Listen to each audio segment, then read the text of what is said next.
हम लोग अगले वीडियो में पढ़े थे वायरिंग पार्ट 7 और 6 में वायरिंग सिस्टम। वायरिंग सिस्टम में हम लोग क्या पढ़े थे? पहला पढ़े थे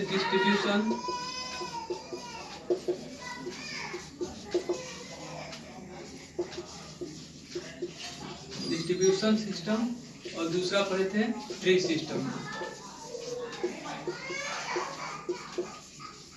ट्री सिस्टम, ठीक है। तो इसमें हम लोग ये जाने कि डिस्ट्रीब्यूशन सिस्टम में क्या क्या एसोसिएट लगाया जाता है, कैसे उसका संयोजन किया जाता है। उसके बाद ट्री सिस्टम जो होता है इसमें भी हम लोग वही चीज़ को देखें, लेकिन सबसे ज़्यादा प्रचलन जो है इसका होता है और इसका उपयोग जो बताया कि हम केवल पानी वाले जहाज में ही करते हैं ट्री सिस्टम का उपयोग, क्योंकि एक ही ब्रांच से अलग अलग उप ब्रांच निकले होते हैं और इसके द्वारा हम विद्युत धारा को सप्लाई करते हैं या कंट्रोल करते हैं। आज हम लोग पढ़ेंगे types of wiring.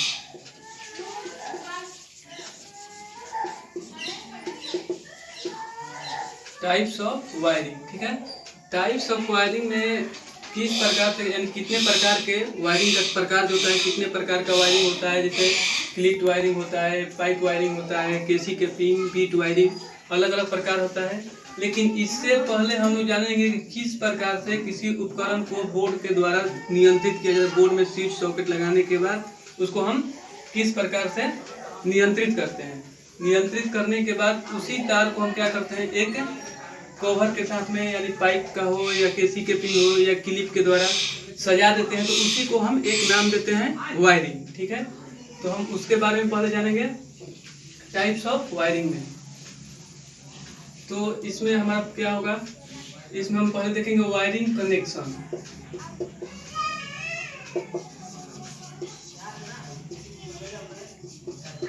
Wiring connection यानी कि वायरिंग का संयोजन किस प्रकार से किया जाता है।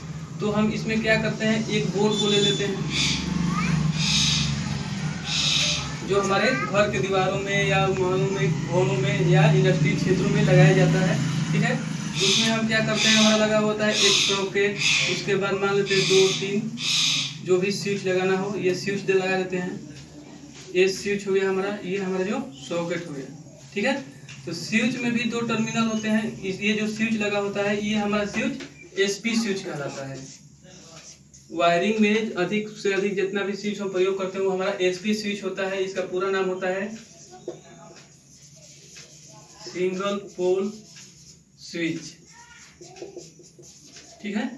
ये पावर के लिए और लाइटिंग के लिए अलग अलग बनाए जाते हैं, ठीक है। और इसमें एक इंडिकेटर का प्रयोग किया जाता है और एक फ्यूज हम लगाते हैं।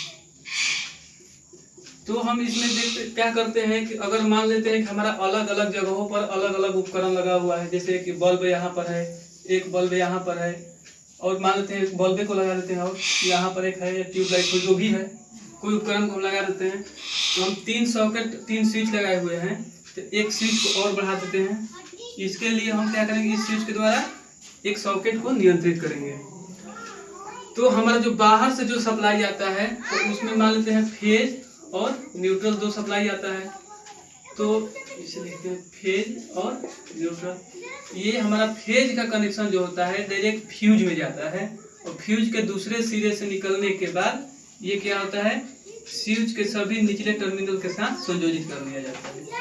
उसके बाद ये सॉकेट का एक टर्मिनल को इसके साथ जोड़ देते हैं, और यहाँ पर हमारा 3 स्विच बच गया। तो 3 स्विच जो होता है तो बल्ब के तीनों टर्मिनल के साथ अलग अलग संयोजन करते हैं। जैसे इसको यहाँ से ले जाएंगे और यहाँ पर जोड़ दिए, दूसरे को यहाँ पर, और तीसरे को यहाँ पर, तीनों को संयोजित कर देते हैं। और उसके बाद ये सभी एक टर्मिनल जो बचता है इसको एक तार के द्वारा, जो न्यूट्रल तार होगा हमारा, इसके द्वारा हम संयोजित करके क्या करते हैं, सीधे बोर्ड में लेकर आते हैं। बोर्ड के एक टर्मिनल जो सॉकेट का खाली होता है उस पर दे दिया जाता है।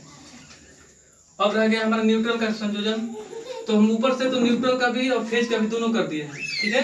तो यहाँ से न्यूट्रल को ले जाएंगे और इंडिकेटर में एक टर्मिनल पर दे देते हैं, और उसी टर्मिनल से क्या करते हैं, विद्युत को आगे बढ़ाते हुए फिर यहाँ पर न्यूट्रल के साथ में संयोजित कर देते हैं। अब इंडिकेटर का कार्य क्या होता है कि विद्युत धारा कब आता है कब जाता है उसको इंडिकेट करना, दर्शाना कि कब विद्युत धारा इस परिपथ में प्रवाहित हो रहा है। तो इंडिकेटर को जलाने के लिए इसको भी ये पैरेलल में संयोजित होता है।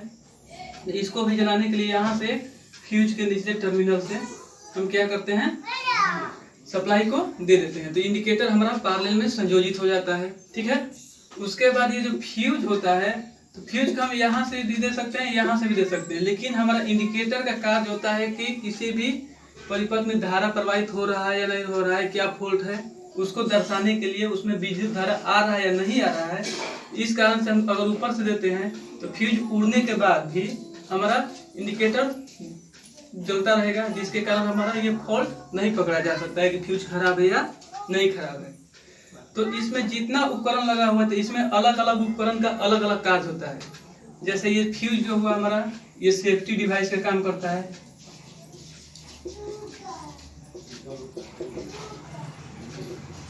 सेफ्टी डिवाइस, स्विच जो होता है, जितना स्विच लगा हुआ है, कंट्रोलिंग डिवाइस,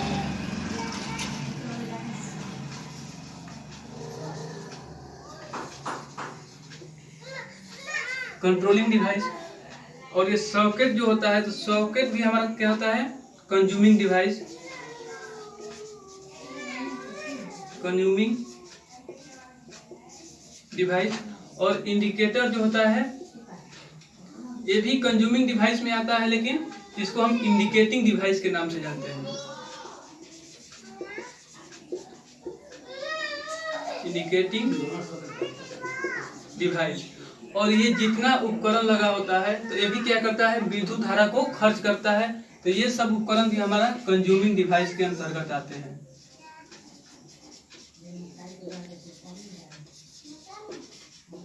ठीक है, कंज्यूमिंग डिवाइस के अंतर्गत आते हैं। यानी कंज्यूमिंग डिवाइस का मतलब हुआ जो विद्युत धारा को खर्च करता है।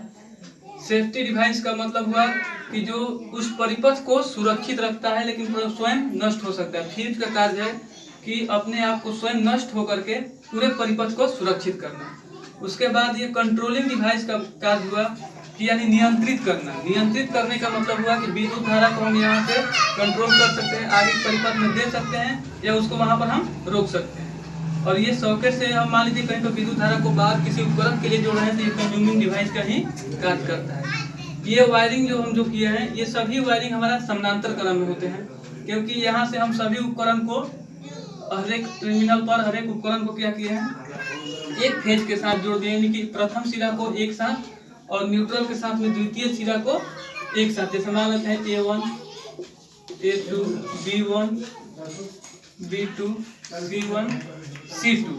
ठीक है, तो हम यहाँ पर देखेंगे कि A2, B2 और C2 तीनों को एक साथ संयोजित करके न्यूट्रल के साथ जोड़े हैं, और A1, B1 और C1 को एक अलग अलग स्विच के द्वारा तो संयोजित किया है, लेकिन यहाँ जो फेज का सप्लाई आ रहा है, तो उसी फेज के साथ में इसको संयोजित किया गया है।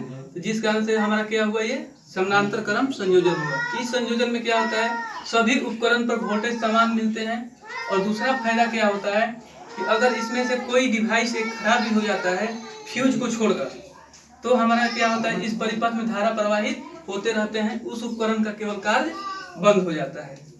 यही हमारा वायरिंग का कनेक्शन होता है। इसके बाद हम लोग अगले टॉपिक में पढ़ेंगे वायरिंग, टाइप्स ऑफ वायरिंग, कितने प्रकार से। यही वायरिंग को, इसी तार को क्या करते हैं, हम एक रूप में व्यवस्था में सजा देते हैं, तो उसको हम क्या कहते हैं, कंजथी वायरिंग का टाइप्स कहते हैं। जैसे मान लीजिए पाइप में रखते हैं, केसी केपी में रखते हैं, बेटेड वायरिंग करते हैं, क्लिप वायरिंग करते हैं, तो सब हमारा एक वायरिंग का प्रकार हो जाता है। बस इस वीडियो में इतना ही।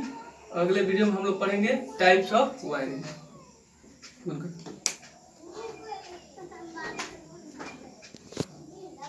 बंद हो गया।